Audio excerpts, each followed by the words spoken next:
pin down what AI really means and how it's going to interpret it, there are different aspects of a platform's operations where this technology can play a role and need not play a role. To give you just two simple examples, one is in the area of work allocation, right? So, what kind of sort of algorithms are actually being used for work allocation?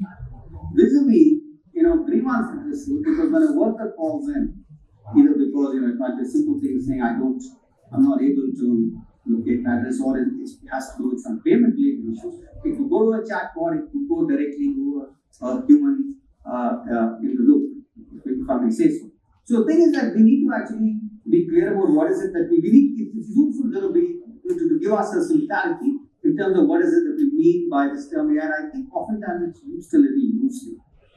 Because if you talk to people who are in the computing field, they'll tell you that a lot of what is actually claimed to be AI is not really that, right? It's certain kinds of sort of older technologies as masquerading as such, through which indignities can actually still be felt by the worker. So I think we have to be clear about that. It's just not pointing fingers at the AI. It's about other technologies, other human biases that come together to confer these kinds of indignities. The second thing I would like to say up front is that because this AI is not a single thing, there's a whole sort of regulatory landscape that is actually got to cover what platforms are actually up to, and I think there's a lot of room for discussion now, given that the backdrop is about the proposed legislation in Karnataka, Jharkhand, and other states. What you also see is that this indignities come not just from the application of technology, but really of the application of the state, and actually, thus far at least, to impose certain regulatory frameworks within which platforms have to actually function. So let me stop with this, and this, and so we can talk about some of these issues in greater detail. Thank you. Thank you so much, sir. And that is in fact a great place to jump off and really discuss about the groundwork, right? Where exactly is AI prevalent in these platforms? What are the specific workflows in which AI is prevalent, and what kind of impacts has it had on gig workers? I believe you mentioned in terms of booking or in terms of chatbot. Can you please give us a little more clarity about this?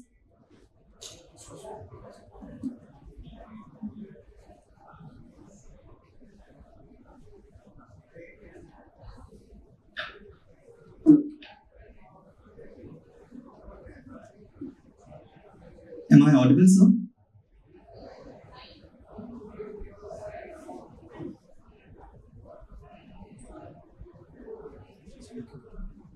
Hello, am I audible, sir?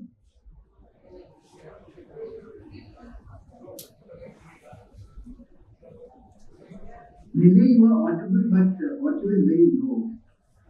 So there is a possibility that the question may not be very clear to sir. Yes. Sir has written that. He's having trouble hearing the moderator. Hello, am I audible now? Is this better? Yes, sir. Can you please tell us about the specific workflows where AI influences gig work, and how does it affect workers' experiences? Sir is still not able to hear. Maybe somebody can convey the question. I'm not able to hear if that question is being directed to me. Yeah. Maybe Asif or somebody can say, because I'm able to hear Asif very clearly, but not the moderator for some reason. Okay, so Nile, I'll convey your question to sir. Just please could you repeat that?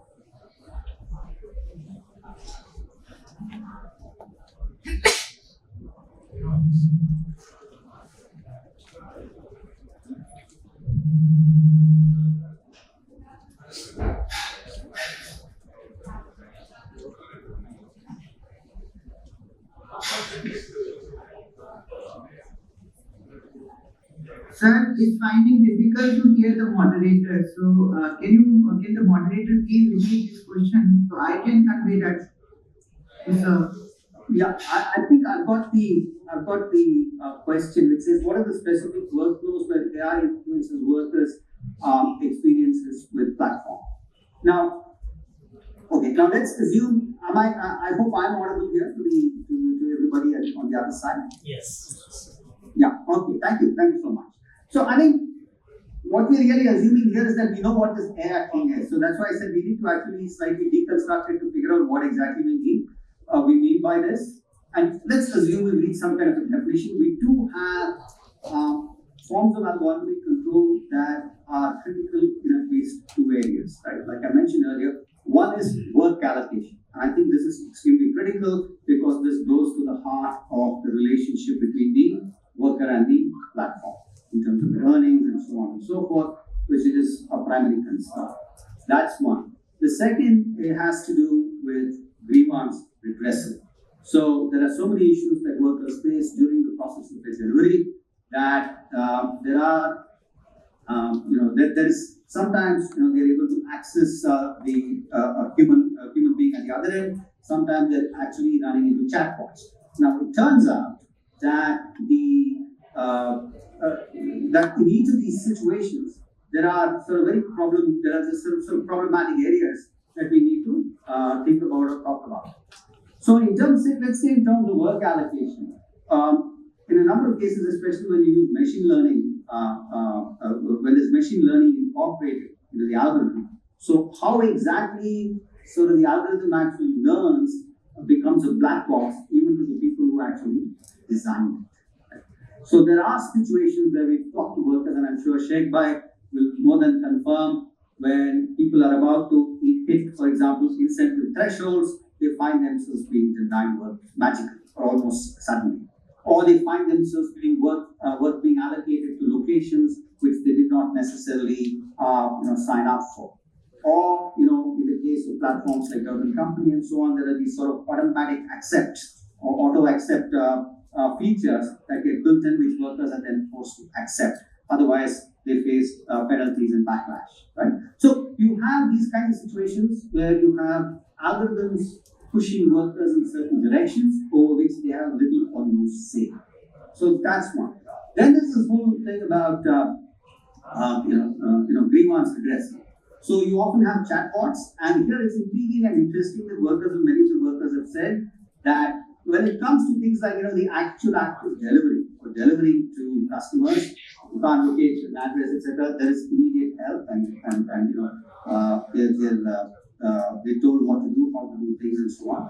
But in other issues, it might be being locked out of the platform, or it might be something with regard to their payment and so on. They more often than not run into these chatbots, which then put them at a disadvantage. They simply have to wait for a lot longer before their issues are addressed.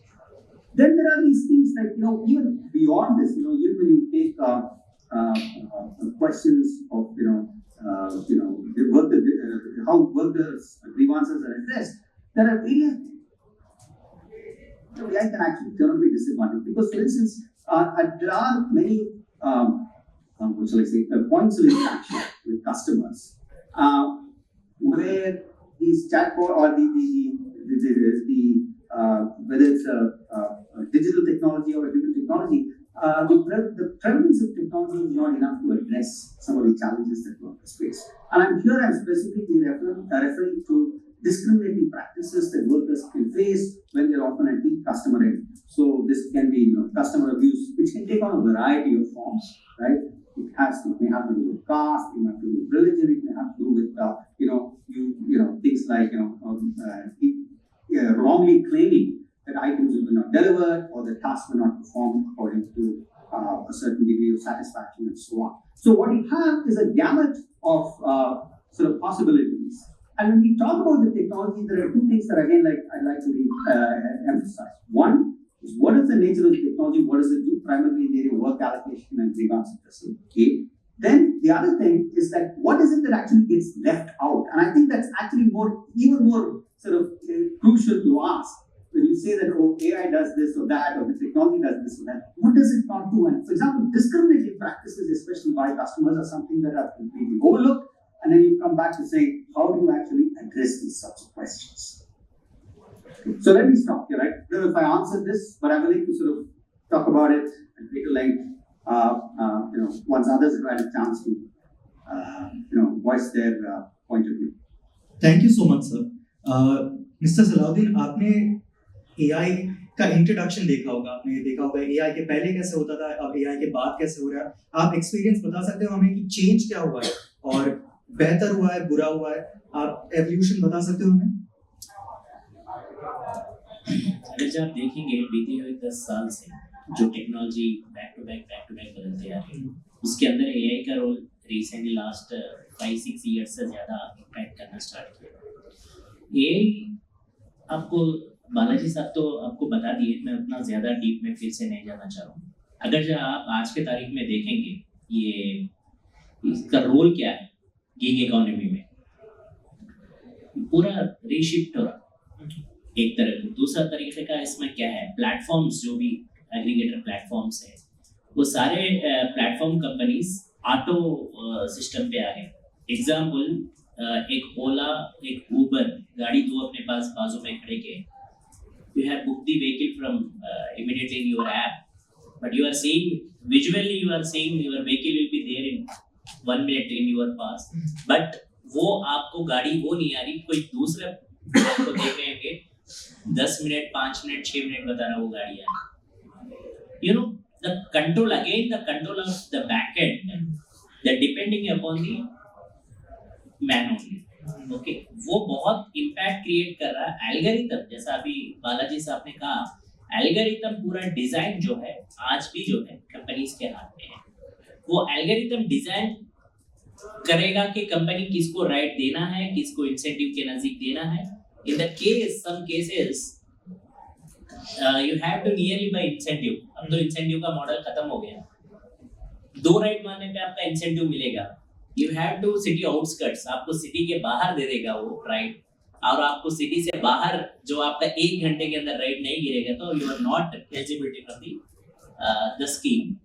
Incentive आपको मिलेगा ही नहीं। You know that is the very impact, you know livelihood पे कितना impact गिर रहा है तो वो चीज को हमें समझना पड़ता है। और प्राइस का भी अगर आप देखेंगे, you know price matching system, आप बहुत सारे लोग ओला उबर गाड़ी तो यूज कर रहे होंगे, but you can see sometimes you know wondering, आपको खुद देखने में ओला की बाइक या स्टार्ट कर लो, आप कैब स्टार्ट कर लो, ऑटो देखिए, आप मैचिंग सिस्टम पे देखिए, आपको सबसे बड़ा फेयर जो है कभी बाइक टैक्सी का दिखता, कभी ऑटो का दिखता, कार का फेयर आपको थर्ड स्टेज में आता। You know pricing, you know who can matching the price, कौन डिसाइड करेगा वो प्राइस। अगर जब सोचो आप सर्च पीक के टाइम पे 10 लाख इन्वेस्टमेंट की कार आपको सिर्फ 200-300 रुपए में आ रही, तो वही 60,000 से 70,000 का इन्वेस्टमेंट की जो बाइक टैक्सी है वही आपको 200-300 रुपए में आ रही। तो 10 लाख रुपए जो इन्वेस्ट लगा के जो कैब खरीदा, जो हमारा ऑटो वाला ड्राइवर भाई है 3.5-4 लाख रुपए डाल के जो ऑटो खरीदा, तो डिफरेंस कौन सा बेटर है, तो इन्वेस्टमेंट का किधर जा रहा उसको समझना चाहिए। जब एल्गोरिथम के साथ आप मैचिंग करते, फेयर मैच जब करते, तो आप ही तो कर रहे ना, the back end who can design the fares, aggregator companies only ना। Why aggregator companies has playing the from both side role. When surge और पीक, आप सबको पता है सर्च और पीक को डिजाइन कौन कर रहे हैं, ड्राइवर नो। ड्राइवर कभी सर्च और पीक के नाम पे अगर आप यू नो वेरी वेल 100 रुपए का राइड आपको 400 रुपए में बारिश में लेके जा रहा, तो आपका बैकएंड जो डेटा है वो चोरी हो रहा है। आपको पता है कि एग्रीगेटर कंपनी को कि आप जाना ही जाना है घर को, यहाँ से टी हब से आप बंजारेल जाना है, 100% आप उबर कैब लेते। That's why we are showing from 3x। वो ड्राइवर डिसाइड नहीं करता, याद रखिए फेयर डिसाइड करने का कोई ड्राइवर के हाथ में नहीं है। ठीक है, वी आर एक्सेप्टिंग, बट वो 3x क्या टोटली ड्राइवर को मिलता क्या?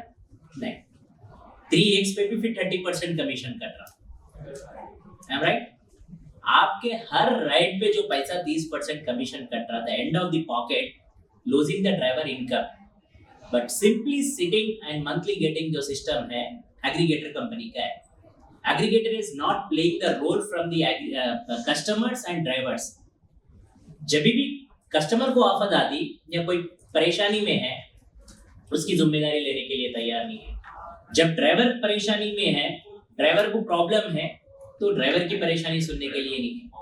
तो ये जो बैकएंड जो बैठ के जो एसी के अंदर जो डिजाइन कर रहा एआई टूल, जो एल्गोरिथम को डिजाइन कर रहा, जो फेयर के ऊपर जो एल्गोरिथम जो बिजनेस के ऊपर किसको बिजनेस देना है किसको नहीं देना है, और साथ ही साथ जो है बहुत इसके अंदर देखो, मैं ये नहीं बोलता हूँ कि पॉजिटिव भी है नेगेटिव भी है।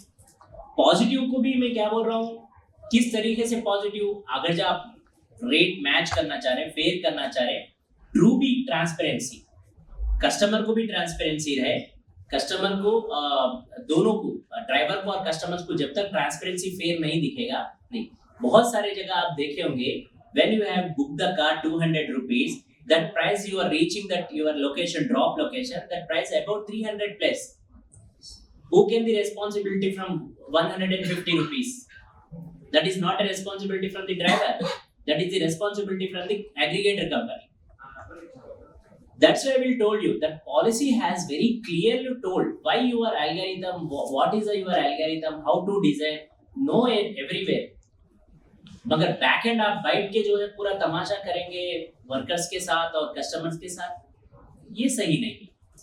और ये चीज को हमें समझना पड़ेगा। ये टेक्नोलॉजी को देखिए, अभी हम ये रूम में चंद मिनट पहले देखे, we are depending about technology, हम टेक्नोलॉजी के साथ जुड़े हुए हैं। वो टेक्नोलॉजी करेक्ट टाइम पे साथ नहीं दिया, इस चार दीवार में अभी हमारे साथ हुआ। बालाजी साहब हमारी आवाज नहीं सुन पाए थे। तो टेक्नोलॉजी को अच्छे तरीके से या बुरे तरीके से जब हम इस्तेमाल करने के अंदर रिसोर्स जो पैदा करेंगे, that is very impactable and very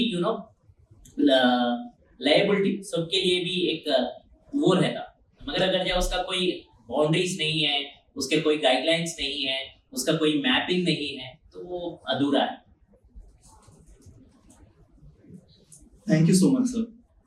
Asif, can you please speak from a legal perspective now and talk to us about discrimination, privacy concerns, and impact on dignity? Yes, sure. So, in the wake of all these demands, what we have seen, the government of India came up with the Social Security Code in 2022, the pandemic that time, and it was notified, but it has never been implemented. Because the answer is always that the states are framing the rules, the states are framing the rules.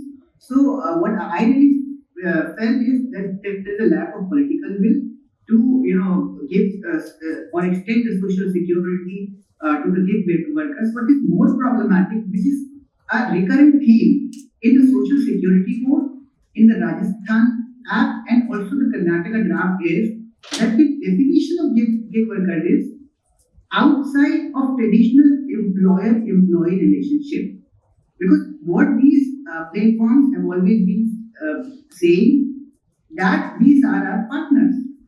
That means they have the say to decide whether to take a ride or not. But the fact remains, if you look the study, and I was just reading some of the work of the Fair Network, and also a very good report by Jan Pahal on the rise where around 5,000 gig workers across 32 cities of Tier 1, 2, 3, they were interviewed.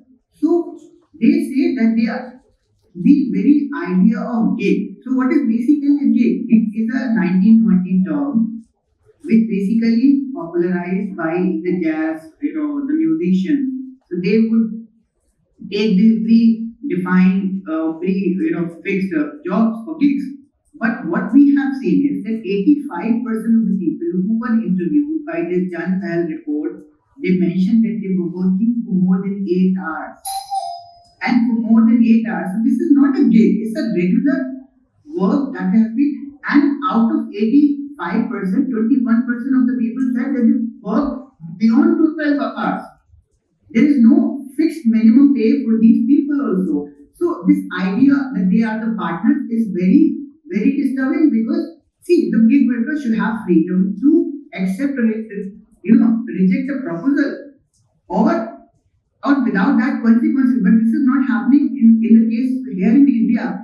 Another impact, what I have realized is that in the case of UK, in the case of Uber versus Aslam, in United Kingdom, the UK court recognized this very particular aspect and said that whenever a driver of a Uber accepts any ride in a fare, it is not the driver that is determining the fare, as Mr. Salahuddin was saying about that, and Balaji sir has also said that the workers have no right to decide the fare because it's all algorithm based decision. So the UK court in the Uber versus Islam case said that it is not the driver that is defining or determining the prices. It is always the platform. It is the software of the platform that is determining the prices. So once the platform is determining, how can you say that you are the partner?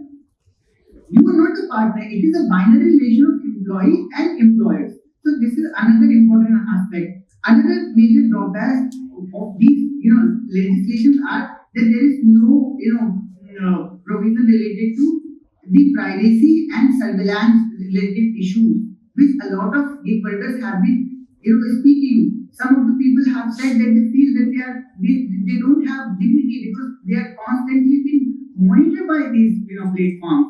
Their every routes are being monitored. Their prices are decided based on what they have done in the past. So all these things need to be taken into consideration while deciding these particular of these particular legislation. And more importantly, very recently, all women gig workers association in Delhi, they celebrated digital blackout.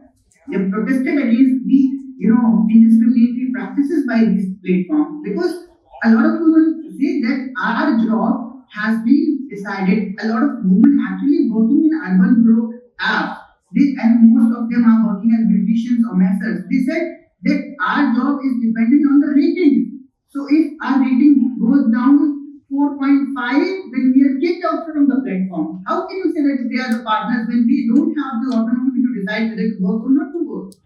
So these are the major drawbacks that the legislation needs to take into consideration. Thank you. Thanks, Asif. Balaji sir, this question is for you. You had spoken about some of the gaps that are still existing on these platforms where AI has not penetrated yet, or any of the gaps where regulation still needs to take place. Can you please elaborate a little about that? Okay, thank you. I just saw the question. Let me answer that. The regulatory gaps on platforms where algorithms have not yet penetrated. Well, I was actually thinking about where the algorithms have actually started penetrating in ways that we didn't think of before. Let me go there first, and then we'll talk about regulatory gaps because that's a wide field that I think there's a lot to sort of talk about. I think we had, like I stated earlier, algorithms primarily controlling work allocation and nuanced risk. Were two very broad categories.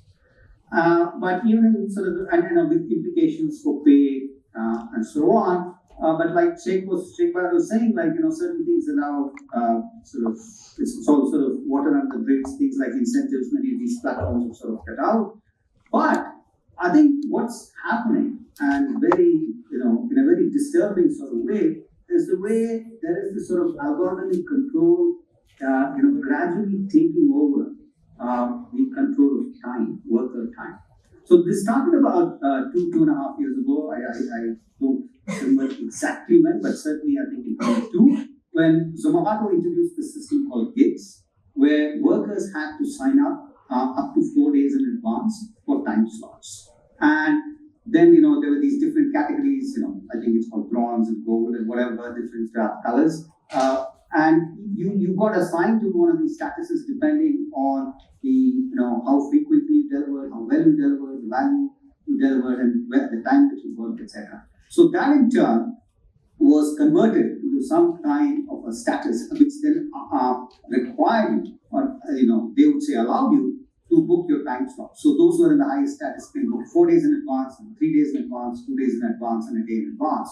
What this essentially implies is that you have to make commitments to your time slots way ahead of time, completely undermining the notion of a gig. Right? So we are really moving away from the notion of a gig economy to something where time is being controlled well ahead, okay, of your actual task completion, task allocation and task completion. So this is sort of the redefining of what the gig economy is actually all about. is a very sort of is a trend that we've been noticing, and it's what started with Zomato has now crept up to various other platforms. And this year in the Fair Work report, we've listed about 6 to 7 platforms that have actually pursuing these kinds of sort of strategies to actually control worker time. And each of these platforms uses a different sort of formula. Some of them even use sort of customer rating, where they do collect them and where they count into actually determining what your status is on the platform and when you can choose to work, how many hours you can choose to work, the conditions under which you work, the work. So to me, this is a very insidious development because it completely transforms our understanding of what the gig economy is all about. And just like Asif was saying, the notion of a gig is when you can do things on your own. It goes back to about a century ago to the US, when this is what it's a term that musicians used. It's borrowed, and I think it's being used now very, very inappropriately, given the way you have growing sort of algorithmic control time, which is very central to the notion of the gig economy and claims to work when you want, work where you want, earn how much you want. All of that has now increasingly come under pressure, right? And this is whether you use AI or not, you have technology, your algorithms controlling and determining your work time, your earnings, etc. Now, so the regulatory gaps.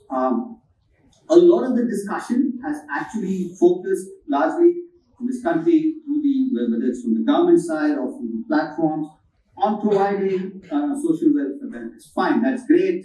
Any benefit is anything is better than zero. If I can make that argument, and whether it's the code on social security or these new sort of the recent talk about ensuring that platforms are able to populate the e-Shram portal or what the Rajasthan legislation did, all that is fine. But I think central issues that all of these sort of discussions avoid, and I think that is where regulation must begin. And I think I'll also sort of give you my own hunch as to why that might not happen in the near future. Here we are, or people in the government, people in the platforms and so on, actually saying, workers should have PF, or workers should have this benefit. What on earth are we doing to tell people that this is what you should have? Right? Should this not be something that workers themselves have an active voice and agency in? Right? Now that is going to come in. Of course, I know people like Sheikh Bhai are very active in these discussions, and I'm power to him, and I've known him very well for a number of years. But I would also think that far greater worker voice is necessary to actually determine and say these are the kinds of benefits we need. These are things we probably could do without. Right? This is the kind of worker status that we're actually seeking. In other words, the collective voice and ability to speak on behalf of themselves is something that is very crucial. And that is missing out of any discussion on regulation. Right? And I can also tell you, platforms have sort of taken advantage of this. If you look at the Karnataka bill that has been doing the rounds,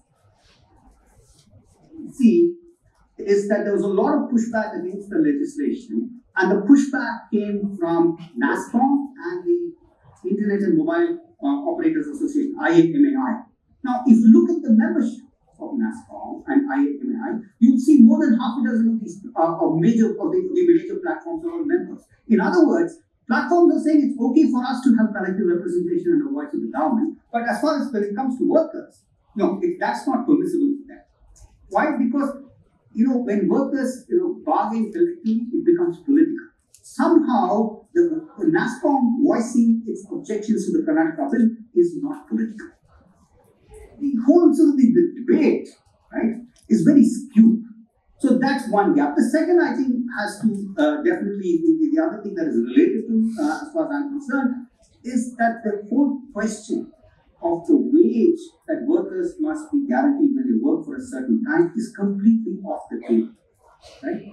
And even minimum wage, which is barely enough to keep body and soul together. We're not talking about a luxurious lifestyle. Right? Minimum wage or a living wage, these are all topics that are completely not being discussed. And to me, those, from my own research that I've been doing over the last 5 or 6 years, these are very crucial issues to workers. And to the extent that we don't address them, The gaps are very, very obvious. Let me stop here. Thank you so much sir. Salauddin ji, आप इस पे respond करना चाहिए। Workers की क्या demands होती है जो आप फॉरवर्ड करते हो जैसे इन सिचुएशंस में? बालाजी साहब तो ऑलरेडी कवर करें, बस मेन थिंग यही है जो workers we are asking from three major demands from state governments and central government. One is law, second thing is social security with welfare board, third thing is wage ensure, fourth data transparency. These four things we have to continuously we are fighting from as a Telangana Gig and Platform Workers Union, as an Indian Federation of Airways Transport Workers. Because state governments and central governments, we have to back push on this. Parallel, you see the first we are successful in the Rajasthan, and second we have to Karnataka. Already Balaji has told what is the background of the FICCI and other foundations as how to stop the bill. And another thing, we have to parallelly Telangana also we have to push this bill also, and same Jharkhand and Chandigarh also soonly drafting policy in this whole thing. Yeah, central government also some giving the fruits from after I think 2025, but that is only from social security schemes. But we are not bent over only from social security schemes, because this technology growth very speedily and technology is very rocket type की तरह निकल के चले जा रहा है. हम policy अगर चाहे इसके ऊपर आज के तारीख में हम नहीं लेंगे, चाहे वो डेटा के ट्रांसपेरेंसी पे हो, चाहे वर्कर के एल्गोरिथम्स के ऊपर क्यों ना हो, at the same time deactivation India का बहुत बड़ा मुद्दा है. ओला या उबर का आईडी इंसान को बोलते ना पल भर का भरोसा नहीं है.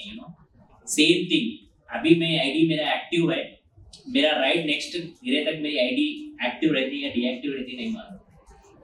This type of mental and physical stress will be drivers and delivery boys and urban company workers also. You see, urban company workers, the women, how to struggle. 50,000 rupees as paying the urban company. He has take the kit from beautician, whatever the cosmetics. Purchase that cosmetics also purchase from the own brand in the Uber. Urban company only. अब वो 50,000 डाल के उनका cosmetics लिए बाद में उनकी ID within 1 week के अंदर ब्लॉक कर दिए, तो सोचो उनके ऊपर क्या बीत रही होंगी. Those companies has governments to say, ये गवर्नमेंट के सामने ये क्या बोलते हैं, हम लोग उनके पैरों पे खड़े होने का काम कर रहे हैं, हम बेरोजगार को रोजगार दे रहे हैं. फिर वही रोजगार को बेरोजगार क्यों कर रहे हैं आप? You have to, your policy is very clear ना. अगर जब आपका पॉलिसी क्लियर है तो डीएक्टिवेट क्यों हो रहा? अब वर्कर को स्किल के ऊपर ट्रेन करो, उसकी जो गलती है उसको सुधारो. Back to back you have to revive the workers problems. The deactivation is not a solution ना. 10 लाख की कार खरीदा, उसकी आईडी ब्लॉक कर दिए, तो ड्राइवर पे पूछो क्या बीत रही. जो डिलीवरी बॉय है सब छोड़ के जो है अपनी पढ़ाई के साथ पैरेलली सारे कंपनीज बोल रहे ना कि पार्ट टाइम कर दे. पार्ट टाइम कोई नहीं कर रहा इंडिया में. ये बिजनेस ऑन व्हील आप पढ़िए, 10,000 का डेटा है उसके ऊपर, उसके अंदर वर्कर्स क्या बोले देखिए. डीएक्टिवेशन जो इश्यूज हो रहे मल्टीपल्स बहुत सारे सिटीज में हो रहे, और ये वर्कर जो है मिनिमम कम से कम 8 घंटे के ऊपर काम करे. 8 घंटे के नीचे कोई काम ही नहीं है, बहुत कम लोग कर रहे. फिर ये कंपनी बोलते ये सब पार्ट टाइम वर्कर्स है. वर्कर्स नहीं है, पार्टनर्स है. द रिलेशनशिप एम्प्लॉयर एम्प्लॉयमेंट का ब्रेक करना चाह रहे, मगर कंट्रोल जो पूरा कर रहे एग्रीगेटर कंपनीज का है. कहाँ पे राइड आना है, कौन राइड लेना है, कहाँ पे कितने घंटे में प्लेटफॉर्म पे काम करो, वो कौन डिसाइड कर रहा है? एग्रीगेटर कंपनी ओनली ना. That is the major role. That's way उसके लिए हम लोग बोल रहे हैं कि इसके लिए कानून चाहिए, पॉलिसी जरूरत है, इसके ऊपर welfare board with social security. तीसरी अहम बात जो है वेज इंश्योर भी होना चाहिए, और 14 जो है डेटा ट्रांसपेरेंसी के ऊपर भी स्ट्रांगली ये अकाउंटेबिलिटी होना चाहिए. Thank you sir. Asif, now we have two institutions that can step in at this time. One is the Supreme Court, and the second, obviously, is Parliament. I'll direct the question on the Supreme Court to you. What measures has the Supreme Court taken on technology to preserve dignity?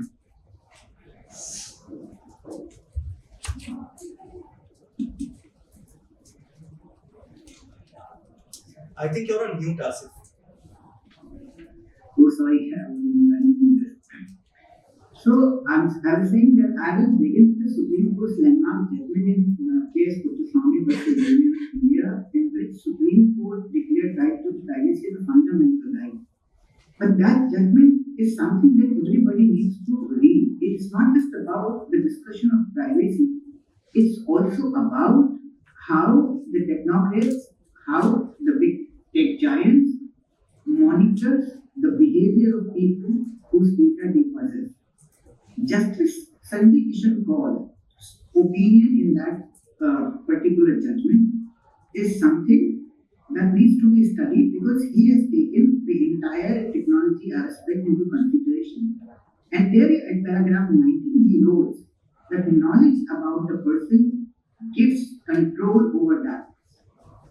The personal data that is collected is capable of affecting not just the representation, but can also affect the decision making power and it can shape the behavior also. So it's like a big brother is watching over us.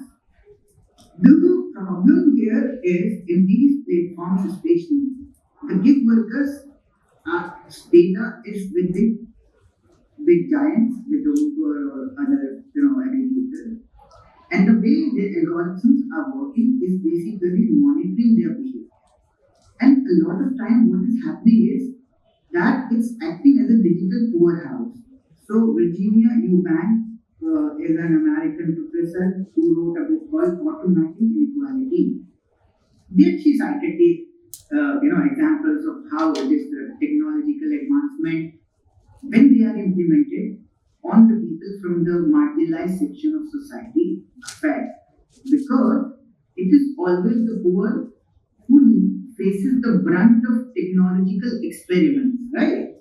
So in the gig workers scene and in this particular scenario, it is the people who have been riding these, the cars or these autos and motorcycles who are being constantly monitored.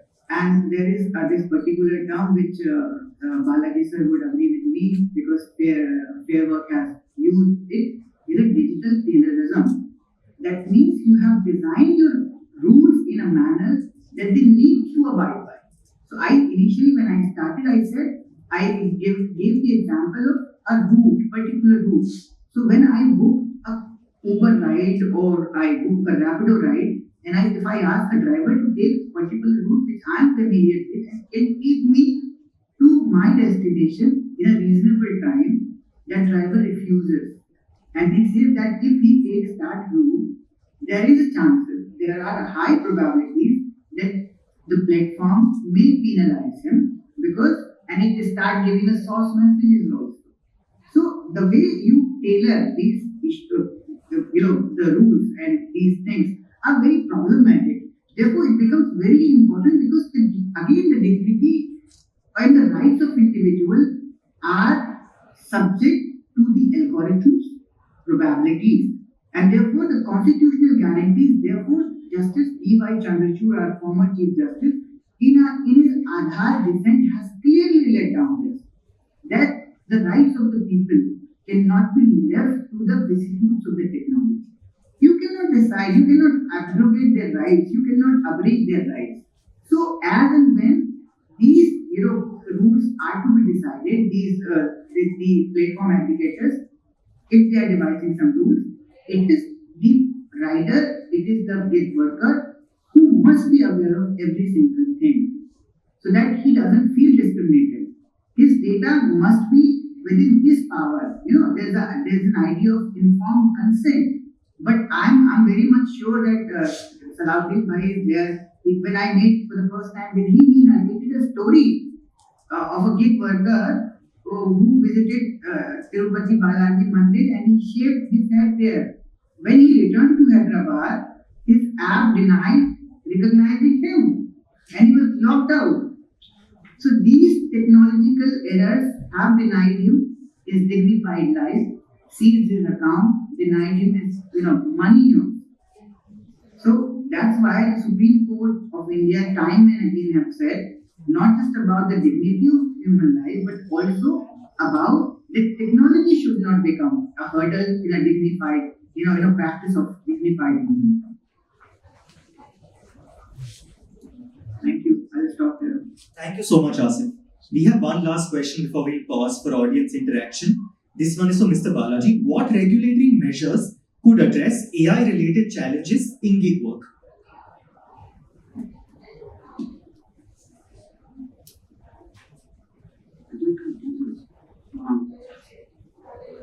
Can you sort of explain that a little more, please? I think it's a little too general for me to.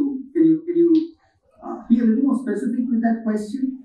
Sure. So, for example, we have the Platform Work Directive in the EU, which has taken certain strides towards making gig workers' lives better. Do you think that there is the possibility of incorporating certain aspects of the Platform Work Directive into a regulatory measure in India? Do you believe that it should be left up to the states, or whether there should be a national law that is passed to ensure that gig workers across the country are treated equally?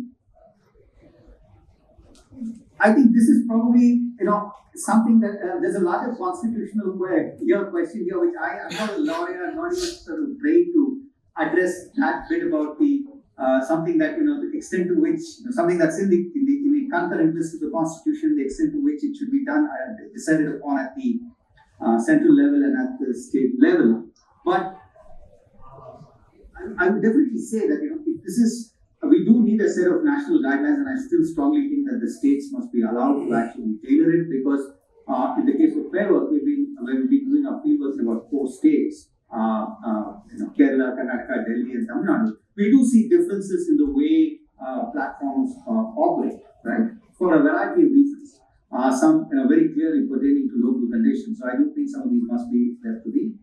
Now, I think the EU Platform Directive that does offer us certain pointers, and the way I see it is to say what a sort of a broad sort of central guideline can do is to offer certain parameters or certain issues that every state legislation must address. Right?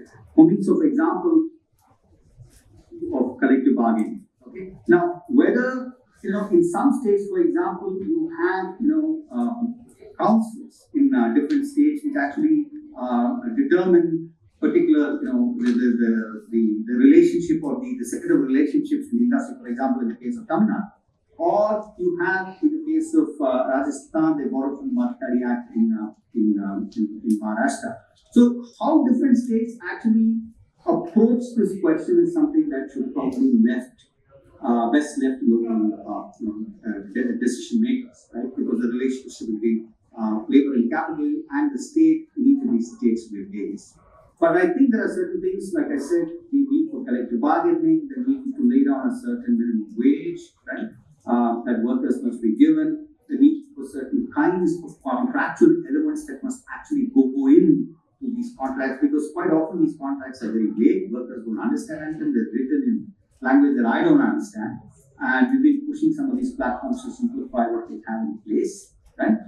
So, and then things like guaranteeing certain minimum conditions, because if you look at the 4 codes in the past, I mean, we all know that except for the Code on Social Security, none of the others even mentions the term gig. Whereas they all deal with critical issues about safety, about industrial relations, code on wages, and so on. So I think first of all we need to make sure that this term is actually available across all the codes, rather than use the term gig work or platform work very selectively in just one or the others. Then that will then say, okay, these are the minimum sets of conditions that must out. These are at least the variables and issues that must be addressed in any legislation. And then perhaps leave it to the states to decide how exactly they must be addressed in that particular location. I mean, just think about the sort of the minimum wage decision making in different states. It's not what you have in Delhi, it's not what you have in Bangalore or Kochi or Chennai, right?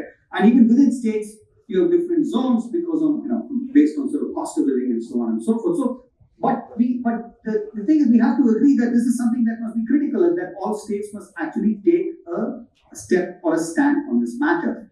And the first step, in my opinion, is to make sure that the term gig worker and platform worker actually enters into the four cores and not sort of limited to just one. Otherwise, because even with what we have now, because the Code of Social Security has not found implementation. When we ask platforms to do certain things, we're waiting for the code to sort of kick in, Code of Social Security.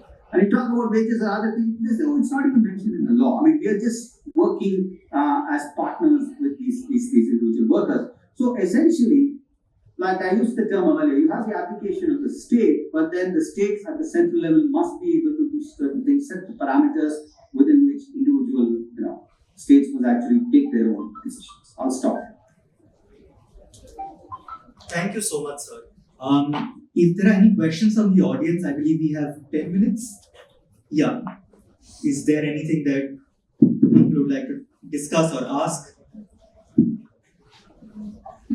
Or, yeah, if not, I think this is great.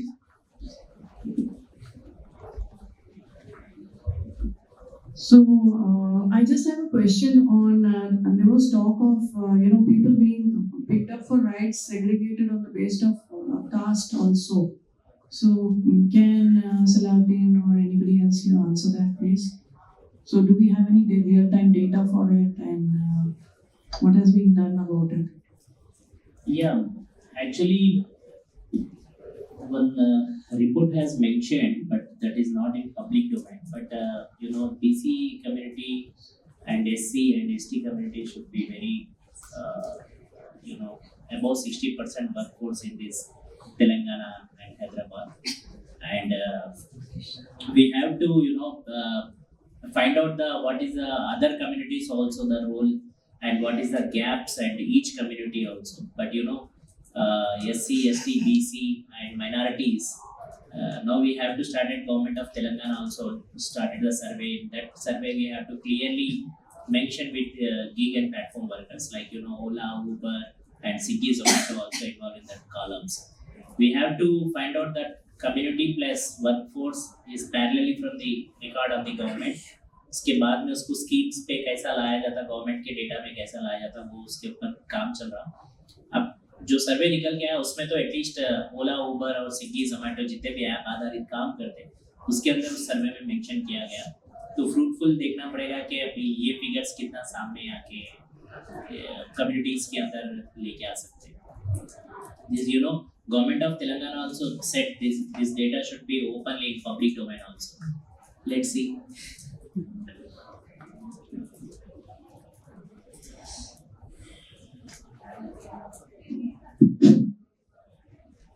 Hello, I'm Arun. I'm from organization called Factor. So, Mike, I have two questions. One is for Sheikh Bhai and one is for Professor Balaji. Sheikh Bhai, we all know that. Okay. We all know that people have been using Ola and Uber, and we also know that they have exploitative clauses while they make contracts with the partners. Then we have other applications built on the Ken protocol, Yatri bhi aa gaya. So, according to you, क्या आप अगर ये बोल सकते हैं तो will that be an alternative? क्योंकि यात्री जब आया था वो एनजीओ था, अब प्राइवेट कंपनी हो गया. Yes. See, Telangana, Hyderabad जैसा टी हब बना वैसा multiple aggregators companies has यहाँ पे टेस्ट चल रहा कि कौन सा ऐप सक्सेस होता है. Imagine last 4-5 years में in my notice 15 to 20 apps will be there and go because one is the whatever the background of financial crisis and whatever. And second thing is technology बहुत important है. जो backend का data, जो technology, जो Google को use करके जो location base करते हैं वो बहुत affectable, उसको देखना पड़ेगा वो companies. See, that's why we have to back to back aggregator companies पे जो हम लोग प्रेश कर रहे हैं लास्ट 15-20 डेज आप जाके देखिए Uber #Uber boycott chala. Now we have started from Ola boycott. Again we have after 10 days we have started from Rapido boycott. Okay. अगर ये बाइकाट करने से कैंपेनिंग करने से इम्पैक्ट क्या गिर रहा, you know, imagine 30,000 drivers in the part in that boycott Uber. Now across Ola last 7 days we have to 19 to 18,000 drivers across in my hand in figure. ये क्यों ड्राइवर्स इसके अंदर क्यों बाइकाट के अंदर पार्ट ले और इनकी रोजी रोटी से पूरा स्ट्राइक कर सकते हैं, you know, the whole thing, you know, drop down कर दो रोजी रोटी, but you know, two type of campaigning, उसकी रोजी रोटी भी बहुत important है. Now because after 5 days he has waiting from the EMI, vehicle EMI, घर भी चलना है, रोजी रोटी भी चलना है. कंपनी को अगर जब 10 दिन अगर जब उसका ऐप नहीं चलाने से नुकसान नहीं हो सकता, बट इम्पैक्ट पड़ सकता. That impact should be show on your airport, Rajiv Gandhi International Airport. अभी आप जाके देखें, when you go and there immediately queue, multiple customers has waiting from the cabs because no one should be interested to pick the customers because your fare is very low now. That is one. Another thing, last Uber has statement given, withdraw the white number plate vehicles he has attached because commercial tax वाला गाड़ी का commercial tax पूरा बन रहा, जैसा कि road fitness, vehicle tax और insurance वगैरह. Own plate without any paying the tax, you can go and attach the vehicle and you can play the how to possible. उसके लिए वो Uber ने स्टेटमेंट विड्रॉ किया कि हम own plate vehicles को बिजनेस नहीं देंगे, विड्रॉ कर रहे. That strike the impact, okay. And one more demand has been, you know, holding the fare. हम बोल रहे कि यूनिफॉर्मिक फेयर को लाओ जैसा कर्नाटक में है, वो गवर्नमेंट की भी जिम्मेदारी है. द सेम टाइम एग्रीगेटर की भी जिम्मेदारी है कि फेयर चार्जेस बढ़ाना चाहिए. Now parallelly, you know, ओला के ऊपर भी वही चल रहा. ओला में 4 व्हीलर अटैच नहीं है, बट यू नो 3 व्हीलर के अंदर राइड शेयरिंग है. ऑटो में भी शेयरिंग कर दे तो बचेगा क्या है उसके लिए, यू नो. बाइक टैक्सी जो इलीगल चल रही इसको लीगल में लाओ बोल रहे हैं. And another thing is fare बढ़ाओ बोल रहे हैं. And parallelly we have to demand Rapido also. जितने आप बोले नमयात्री, वोल्टा और क्या है यारी, दिस ऑल एप्स ओके चलो, रुक, these are all apps playing on the Hyderabad city, but not that much of impact because recently 2 minute extra time. recently अगर जब आप देखेंगे नमयात्री और रैपिडो दोनों का क्लेम क्या था, we are not aggregators. Because साला 10 साल में यूनियन मेहनत करके करके आज जाके जो है एग्रीगेटर्स के लिए कानून, वेलफेयर बोर्ड और डेटा ट्रांसपेरेंसी की बात कर रहे हैं. Again you have to, your model should be change, you know, subscription model लेके आके आप बोल रहे कि we are not aggregators. How it is not possible ना. फिर इसके लिए 10 साल लड़ेंगे क्या? ऐप आधारित जितने भी काम करते वर्कर्स, ऐप चाहे वो ब्रोकर का काम करो या मत करो, सरलता में करो, you are a mediator, but you are giving the subscription. We are a only user, we are giving only from the data, we are only giving from the software. You are not exit that law. उसके ऊपर binding होना चाहिए, उसके ऊपर framework होना चाहिए. मैं वही लड़ाई अभी भी बोल रहा हूँ कि ये जितने भी नए एग्रीगेटर ऐप्स आए, चाहे भले आप कुछ भी नाम लगा लो उसका, आप यूजर बोलो या आप बोलो सब्सक्रिप्शन मॉडल पे आओ, आप बोलो कि मैं सिर्फ जो है डेटा सॉफ्टवेयर सप्लाई करने का चला रहा हूँ, आप कुछ भी बोल के आप बच नहीं सकते. तो when you have to started this thing, you know, drivers धीरे धीरे से समझ पाए. वो प्लेटफॉर्म्स जो रैपिडो लास्ट 3 साल पहले जो ड्राइवर को बेटर रेट देता था, क्या आज वो दे रहा क्या? Rapido started from 0 commission, now he is taking from the recharge subscription model. आपसे 1500 रुपए ले रहा हो हर रिचार्ज पे. But you know, I very clearly told, आप गूगल पे दुकान मत चलाइए कोई भी, बट एक यूनिफॉर्मिक फेयर फिक्स करिए. That is the responsibility from the government and aggregator companies also. You know, आप भी तंग हो गए, कस्टमर्स भी तंग हो गए. Customers also asking for the fare transparency from fixed fare like auto meters. that take the responsibility from the government and aggregators and the public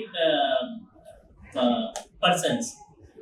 और कितने साल स्ट्रगल करेंगे इसके लिए?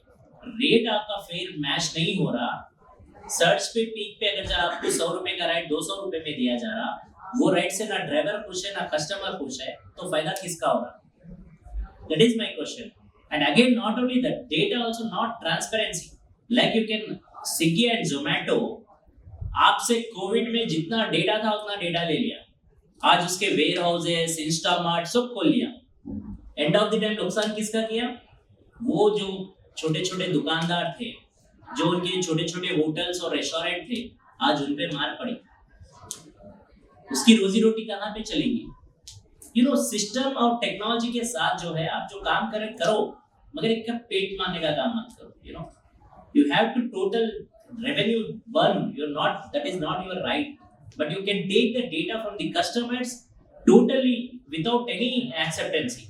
आपको डोसा कितने बजे चाहिए वो आपको पहले पता है, उसको स्वाति टिफिन सेंटर से डोसा मंगा रहे साहब बोल के, और वो डोसे का रेट 100 रुपए का 150 रुपए भी चले जा रहा जब आप मंगा रहे, तो आप 150 रुपए का डोसा खाने में पसंद कर रहे, तो यस पसंद इसलिए कर रहे आपको वो मैग्नेट के जैसा खींच दिया हो।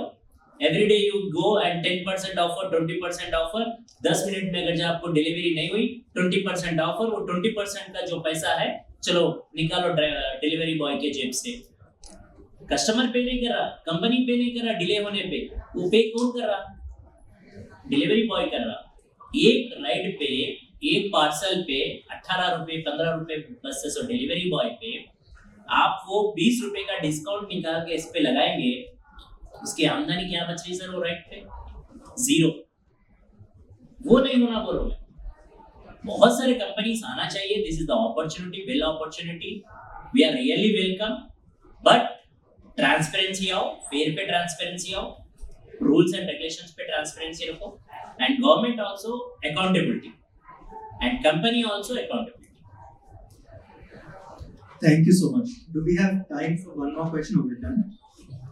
Yeah, I believe there's a question over there as well. Yeah. Behind, I should ask first. Yes. Hello sir, my name is Priya. I'm from Rajasthan and studying at the University of Hyderabad. So my question is how we can make the gig economy a viable long-term career path for younger generation entering the workforce, or is it the primary stopping solution for youngers? Who is this question for? Also,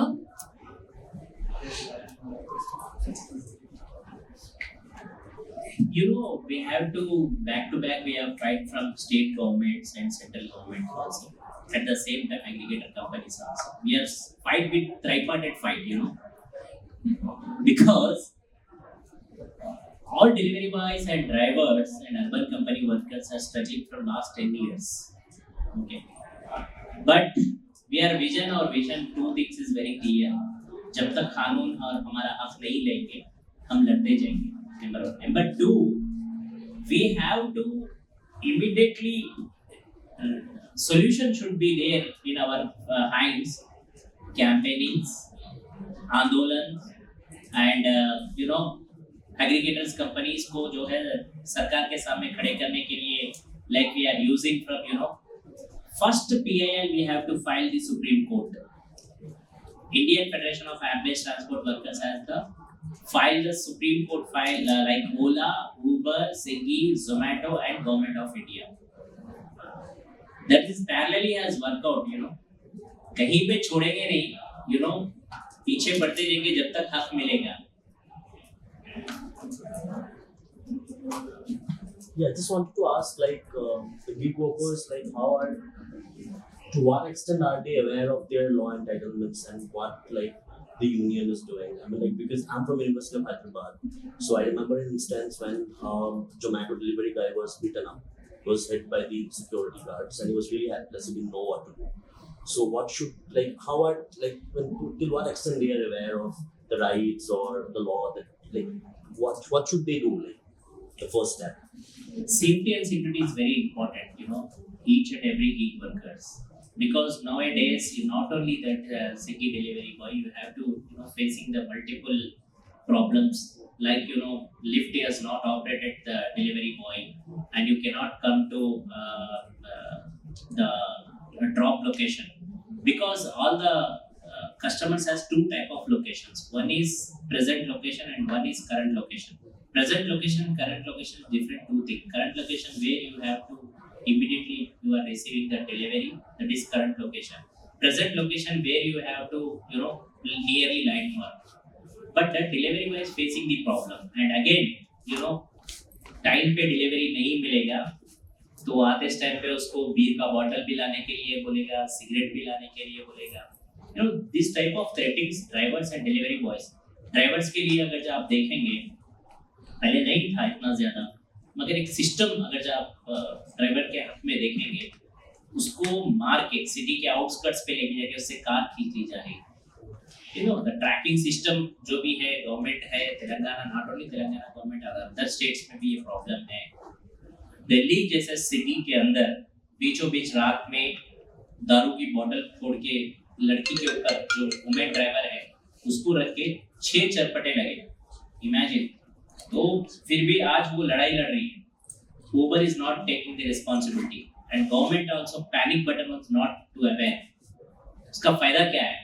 उसका awareness ही नहीं है, तो उसका फायदा क्या है? वो awareness पे जब पैनिक बटन दबाते पर भी पुलिस नहीं आई तो उसकी ट्रांसपेरेंसी किससे पूछेंगे? But we are definitely fight with the support of the workers. बहुत सारे ऐसे हादसों में जो है लीगल सपोर्ट भी लेके हम उनको कर रहे हैं, जो मल्टीपल एक्सीडेंटल डेथ केसेस के ऊपर हम लोग जो है फाइट करके एग्रीगेटर कंपनी से, जो भाई आज तो नहीं है हमारे साथ, बट उसके लिए हम उसको जो वर्कमैन कंपनसेशन एक्ट के लिए लड़ रहे, बट उतना पैसा नहीं आया तो नहीं आया, बट हम उसके लिए कुछ ना कुछ दिलाने की कोशिश कर रहे हैं। और सरकार से भी जो है स्कीम्स जो भी है उसको एलिजिबिलिटी पे करा के उनके फायदा करने की पूरी कोशिश कर रहे हैं। ऐसी जगहों पे जहाँ पे जुल्म हो रहा ड्राइवर्स और डिलीवरी बॉय के ऊपर, इनके हक में आप देखेंगे बहुत सारे केसेस जहाँ पे बेंगलुरु के अंदर नाक पे डिलीवरी बॉय को मारे थे पंच करके।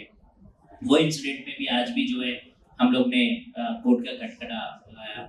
और लखनऊ के अंदर चप्पल से बीचों बीच सड़क के अंदर ड्राइवर को मारा था, वो भी इंसिडेंट हमारे पास है।